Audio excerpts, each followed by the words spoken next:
Hello everyone, આપનું સ્વાગત છે મારી યુટ્યુબ ચેનલ ઉપર। હું તહસીન કાદરી અને આપણે અભ્યાસ કરી રહ્યા છીએ બીએસસી સેમેસ્ટર 3 એમાં સબ્જેક્ટ ફિઝિક્સ, એમાં પેપર છે PHY CC 303 બરાબર। એમાં આપણે યુનિટ 3નો અભ્યાસ કરી રહ્યા છીએ, optics 1 and thermo electricity. Thermo electricity આપણે કમ્પ્લીટ કર્યું, ઓપ્ટિક્સ 1ની વાત કરીએ છીએ બરાબર। એમાં યુનિટ 3માં આપણો 9th લેક્ચર છે બરાબર, 9મો લેક્ચર છે। ઓકે, તો આજના લેક્ચરમાં આપણે વાત કરીશું પ્રિઝમની વિભેદન શક્તિનું સૂત્ર તારવતા આપણે જોઈ ગયા, ટેલિસ્કોપની વિભેદન શક્તિ તારવવાનું સૂત્ર પણ આપણે જોઈ ગયા। આજે આપણે વાત કરીશું ગ્રેટિંગની વિભેદન શક્તિનું સૂત્ર તારવો બરાબર। તો exam point of view most IMP question છે, 7 માર્કમાં પૂછાઈ શકે છે એક્ઝામમાં। ક્લિયર? તો સાથે સાથે તમે નોટ કરતા જવો તો નોટ કરતા જજો વ્યવસ્થિત રીતે, જેથી કરીને તમને સમજાય।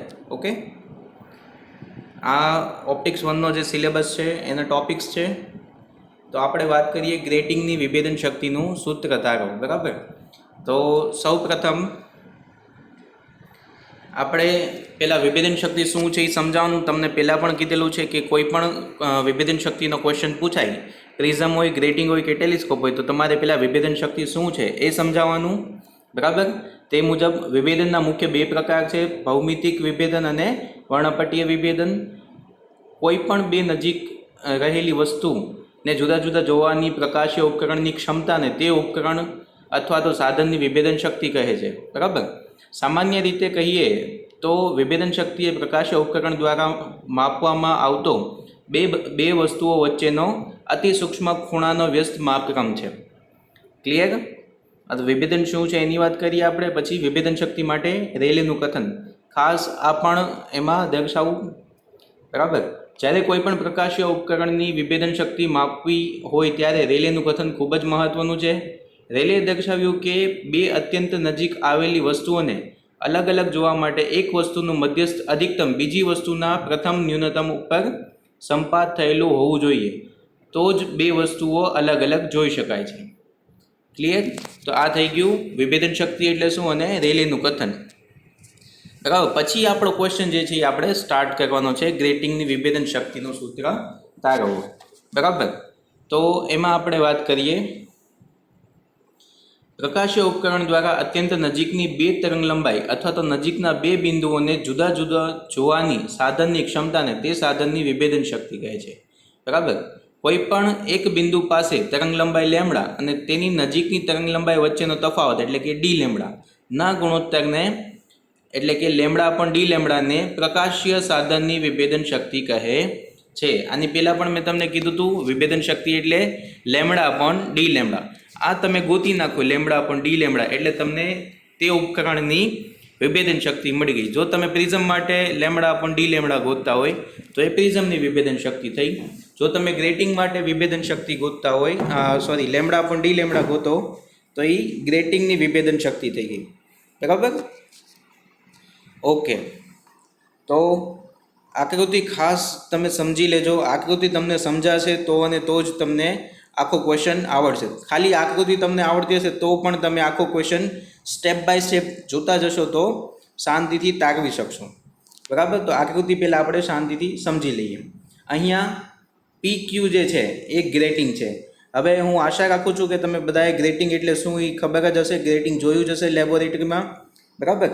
એક લંબચોરસ કાચના કટકા જેવું આવે બરાબર, એમાં લેઝરથી બારીક લાઈન રાખેલી હોય, જે મેં તમને સમજાવ્યું હતું કે એક ઇંચમાં 15,000 લાઈન હોય બરાબર।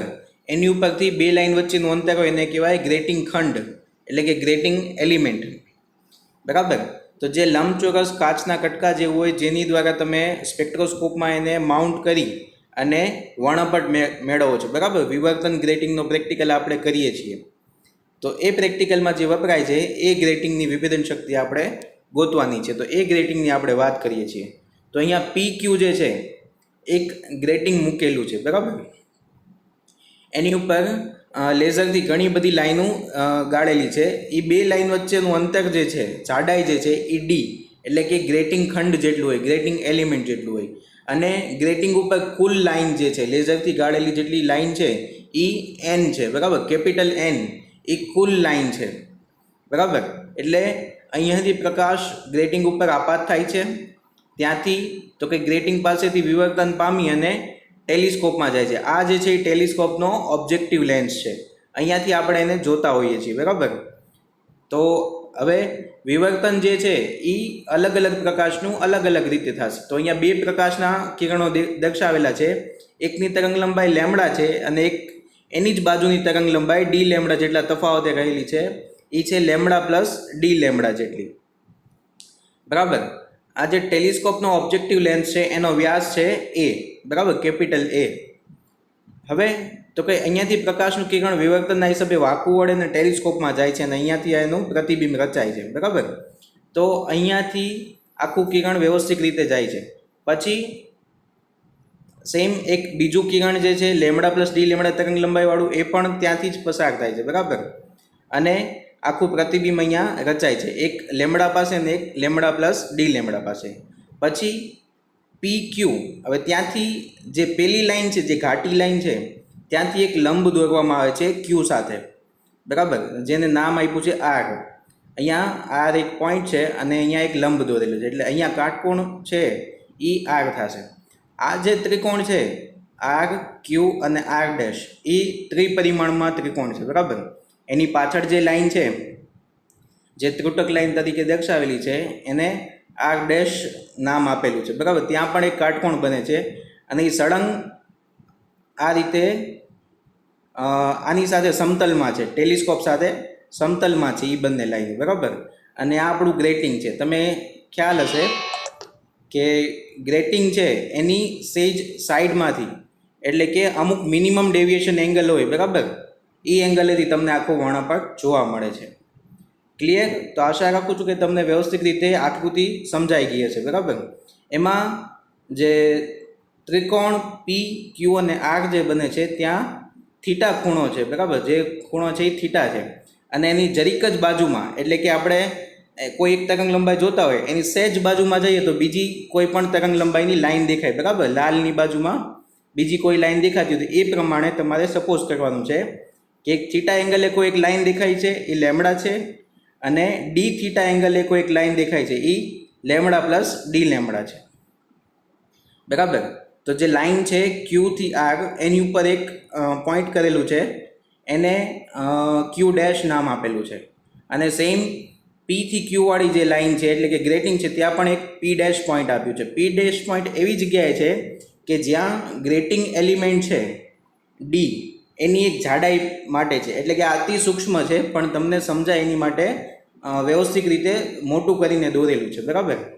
એટલે પી ડેશથી ક્યુનું અંતર છે એ અતિ સૂક્ષ્મ હશે અને જે ખૂણો છે ડી થીટા એ પણ અતિ સૂક્ષ્મ હશે, કેમ કે બે કલાકની લાઈન છે એ બે વચ્ચેનો તફાવત છે ડી થીટા, બરાબર. તો હવે વ્યવસ્થિત રીતે સમજાઈ ગયું હોય તો આપણે આગળ વધીએ, બરાબર. આર અને આર ડેશ જે છે એ મિનિમમ પાથ ડિફરન્સ છે, બરાબર. આર અને આર ડેશ છે જે બે તરંગ લંબાઈ વચ્ચેનો પાથ ડિફરન્સ છે, જેને લેમડા કહીએ છીએ આપણે. અહીંયા જે છે થીટાવાળો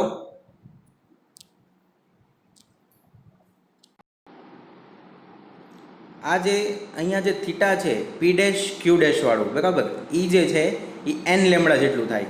એન લેમડા જેટલું થાય તો જ આપણને પ્રકાશ દેખાય, એટલે જે પી ડેશ ક્યુ ડેશ છે એ એન લેમડા થશે, બરાબર. તો અહીંયા એક તમે લખી નાખજો, બરાબર, એન લેમડા. અહીંયા જે તીર દર્શાવેલું છે ત્યાં એન લેમડા આવશે. હવે આપણે આગળ વધીએ, બરાબર. આકૃતિમાં દર્શાવ્યા મુજબ પીક્યુ ગ્રેટિંગની સપાટી છે, બરાબર. પીક્યુ જે છે એ ગ્રેટિંગની સપાટી છે. પીક્યુ ગ્રેટિંગમાંથી પ્રકાશના તરંગો વિવર્તન પામે અને લેમડા અને લેમડા પ્લસ ડી લેમડા પર કેન્દ્રિત થાય છે, બરાબર. ઉદ્ગમમાંથી પ્રકાશ આવે છે, એ ગ્રેટિંગ ઉપર પડે છે, ત્યાંથી વિવર્તન પામી અને ટેલિસ્કોપમાં જાય છે. ટેલિસ્કોપમાંથી લેમડા અને ડી લેમડા અંતરે એ કેન્દ્રિત થાય છે, બરાબર. અહીં એ ટેલિસ્કોપના આડછેદનું ક્ષેત્રફળ છે. હવે જે ટેલિસ્કોપના આડછેદનું ક્ષેત્રફળ છે, મીન્સ કે ટેલિસ્કોપનો જે ઓબ્જેક્ટિવ લેન્સ છે એના આડછેદનું ક્ષેત્રફળ કેપિટલ એ છે. હવે વાત કરીએ આપણે ત્રિકોણ પી ડેશ ક્યુ ડેશ ક્યુમાં, બરાબર. હજી એકવાર જોઈ લો આકૃતિમાં ત્રિકોણ પી ડેશ ક્યુ, એટલે કે અહીંયા એ ત્રિકોણ બને છે, બરાબર. અને એનો ખૂણો જે છે થીટા જેટલો ખૂણો બને છે, બરાબર. પી ડેશ ક્યુ અને થીટા જેટલો ખૂણો બને છે. આપણે પહેલાં જ કીધું કે આ જે લાઈન છે એ લંબ દોરેલી છે, એટલે આમાં કાટકોણ ત્રિકોણ જે છે એ ક્યુ ડેશ છે, બરાબર. તો ક્યુ ડેશ છે એ કાટકોણ ત્રિકોણ છે.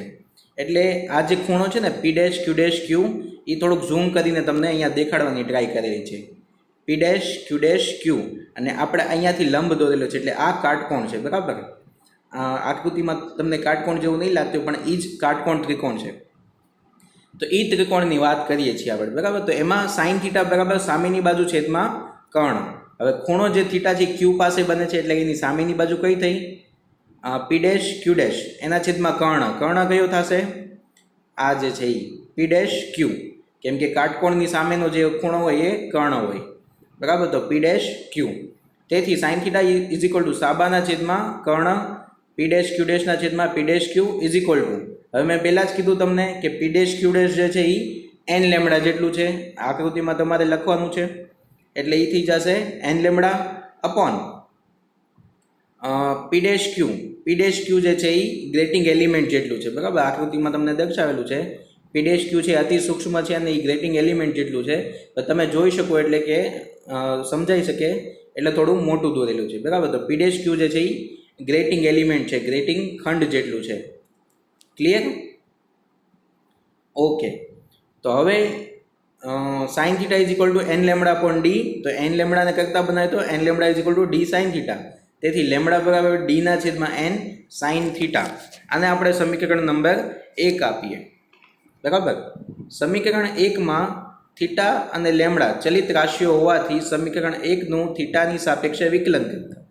હવે સમીકરણ 1નું થીટાની સાપેક્ષે વિકલન કરીએ તો d lambda by d theta, d અને એન. ડી જે છે એ ગ્રેટિંગ ખંડ છે, એટલે કે એ અચળ રહેશે. એન જે છે એ વર્ણપટનો ક્રમ છે. તમે ગ્રેટિંગમાં પહેલો વર્ણપટ જોવો છો, બીજો જોવો છો, ત્રીજો જોવો છો, એટલે એ પણ અચળ છે, બરાબર. સાઇન થીટા, બરાબર. તો d lambda by d theta is equal to n lambda by d by n અચળ.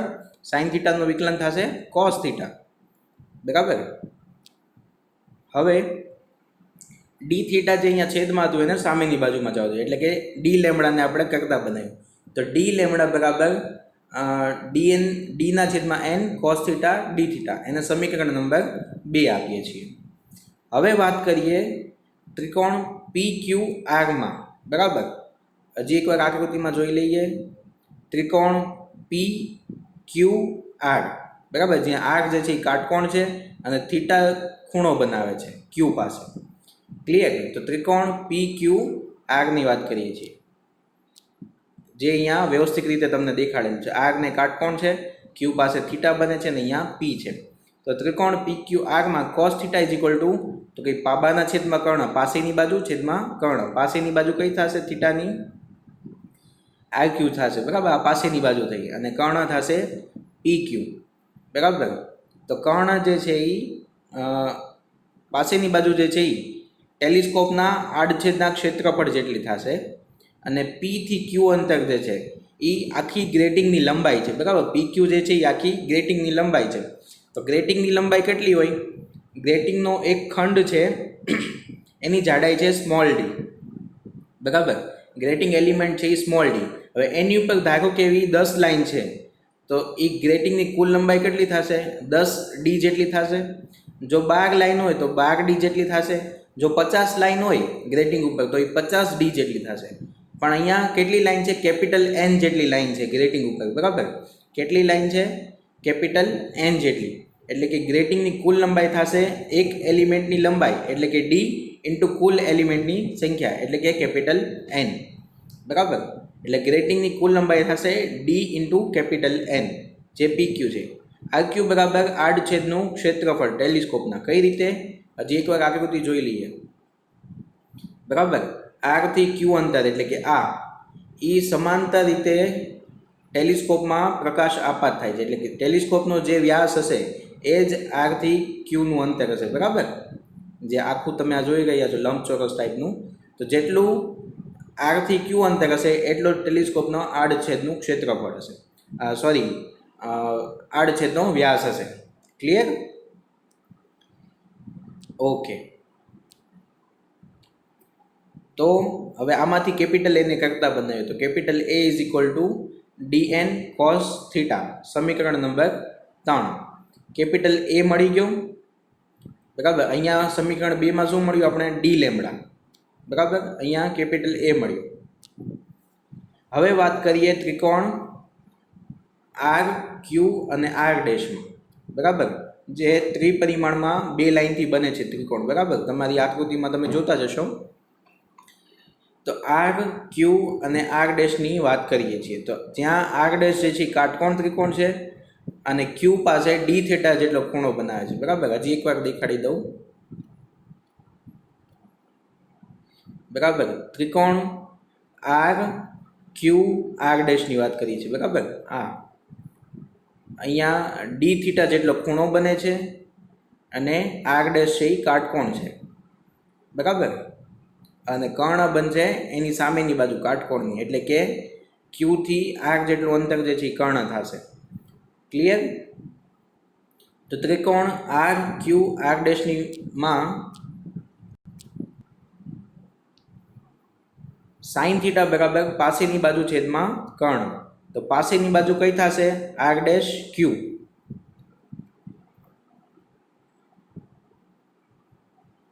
સોરી, ત્રિકોણ આર ક્યુ આર ડેશની વાત કરીએ છીએ. આર ક્યુ આર ડેશ એમાં સાઇન થીટા બરાબર સામેની બાજુ છેદમાં કર્ણ. ઓકે, તો સાઇન થીટા બરાબર સામેની બાજુ છેદમાં કર્ણ. સામેની બાજુ થશે r upon r into r r dash. આ સામેની બાજુ આ થશે કર્ણ. તો આર આર ડેશના છેદમાં કર્ણ એટલે આર ક્યુ, બરાબર. તો આર થી આર ડેશ એટલે કે લેમડા જેટલો તફાવત છે બંને વચ્ચે, બરાબર. લેમડા પ્લસ ડી લેમડા અને લેમડા વાળો એટલે એ થશે લેમડા, એના છેદમાં આર ક્યુ એટલે કે કર્ણ. હમણાં જ આપણે વાત કરી એ થશે કેપિટલ એ, આડછેદના ક્ષેત્રફળ જેટલું, બરાબર. સમાંતર છે ટેલિસ્કોપના જે પ્રકાશ આવે છે એ આર અને ક્યુ ને સમાંતર ટેલિસ્કોપમાં જાય છે, એટલે કે ટેલિસ્કોપના આડછેદના જે લેન્સ છે એનો જે વ્યાસ હશે એટલું જ અંતર હશે. ક્લિયર? તો આમાંથી લેમડાને કરતા બનાવી. Lambda is equal to a sine d theta, બરાબર. તો અહીંયા એની કિંમત મૂકવાની છે. તો સમીકરણ 4માં ખૂણો અત્યંત સૂક્ષ્મ હોવાથી સાઇન ડી થીટા બરાબર ડી થીટા લખાય. હવે આ ડી થીટા જે અત્યંત સૂક્ષ્મ છે તો એની જગ્યાએ શું લખી શકાય? સાઇન ડી થીટા બરાબર nearly equal to D theta થાય. એટલે સાઇનની જગ્યાએ ખાલી ડી થીટા લખીએ છીએ. એટલે કે lambda is equal to A D theta, સમીકરણ નંબર 5. સમીકરણ 3ની કિંમત સમીકરણ 5માં મૂકતા, સમીકરણ 5માં એ છે, સમીકરણ 3માં આપણે શું તારાવ્યું છે? એનું સૂત્ર તારાવ્યું છે. તો એની કિંમત આપણે સમીકરણ 5માં મૂકશું, બરાબર. એટલે આવશે lambda is equal to d n cos theta into d theta. આ થઈ ગયું સમીકરણ નંબર 6. સમીકરણ 6 છે એ લેમડાનું સૂત્ર છે, સમીકરણ 2 છે એ ડી લેમડાનું સૂત્ર છે જે આપણે પહેલાં મેળવ્યું. અને વિભેદન શક્તિ એટલે કે રિઝોલ્વિંગ પાવર એટલે શું? Lambda upon d lambda. એની માટે આપણે શું કરશું? સમીકરણ 6 અને સમીકરણ 2નો ગુણોત્તર લેશું. એટલે કે lambda upon d lambda is equal to d n cos d theta upon d lambda, એટલે કે સમીકરણ 2ની કિંમત d by n cos d theta, બરાબર. અહીંયા ડી અંશમાં છે, ડી છેદમાં છે એટલે કેન્સલ આઉટ થશે. Cos theta d theta, cos theta d theta એ કેન્સલ આઉટ થશે. અહીંયા કેપિટલ એન અંશમાં છે, અહીંયા સ્મોલ એન છેદમાં છે એટલે કે એ અંશમાં આવશે.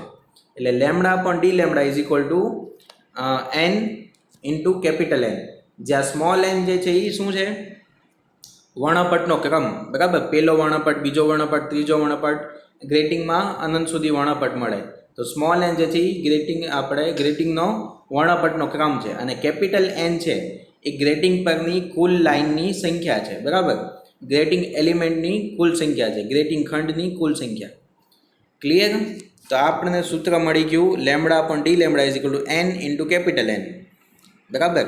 તો સમીકરણ 7 એ ગ્રેટિંગની વિભેદન શક્તિ માટેનું સમીકરણ છે. ક્લિયર? સમીકરણ 7માં સ્મોલ એન એ વર્ણપટનો ક્રમ તથા કેપિટલ એન એ ગ્રેટિંગની સપાટી પરની રેખાઓની કુલ સંખ્યા છે, બરાબર. કેપિટલ એન છે એ ગ્રેટિંગ સપાટી ઉપર રહેલી કુલ સંખ્યા છે. એનો મતલબ એમ કે ગ્રેટિંગ ઉપર જેટલી વધારે લાઈન હશે એનો વિભેદન શક્તિ આટલી જ વધારે હશે, બરાબર. અત્યંત સૂક્ષ્મ લાઈનો દોરેલી હોય તો જેટલી લાઈનો વધારે હશે એટલી જ એની વિભેદન શક્તિ વધારે હશે. બીજું, ગ્રેટિંગની વિભેદન શક્તિ ગ્રેટિંગ પદાર્થ ઉપર આધાર રાખતી નથી. એટલે કે ગ્રેટિંગ કાચમાંથી બનાવેલો છે, પ્લાસ્ટિકનો બનાવેલો છે, કોઈ બીજું પારદર્શક મટીરિયલ લીધું છે એની ઉપર આધાર રાખતું નથી, પરંતુ વર્ણપટના ક્રમ ઉપર, એટલે કે તમે કયો વર્ણપટ જોવો છો, પહેલો જોવો છો, બીજો જોવો છો, ત્રીજો જોવો છો, એની ઉપર, અને ગ્રેટિંગની સપાટી પરની રેખાઓની કુલ સંખ્યા કેપિટલ એન ઉપર આધાર રાખે છે, બરાબર. ગ્રેટિંગની વિભેદન શક્તિ એ શેમાંથી બનાવેલું છે એની ઉપર આધાર રાખતી નથી. તમે કાચમાંથી બનાવો કે પ્લાસ્ટિકમાંથી બનાવો કોઈ જ ફેર પડશે નહીં, પરંતુ એની ઉપર તમે 1 ઇંચમાં કેટલી લાઈન રાખો છો, બરાબર, આખા ગ્રેટિંગમાં કેટલી લાઈન છે એની ઉપર આધાર રાખશે એની વિભેદન શક્તિ. ક્લિયર? તો આશા રાખું છું કે તમને એક વ્યવસ્થિત રીતે આખો ક્વેશ્ચન સમજાઈ ગયો છે. ગ્રેટિંગની વિભેદન શક્તિ કઈ રીતે તારવવી, શાંતિથી આકૃતિ દોરી અને સ્ટેપ બાય સ્ટેપ આગળ વધજો.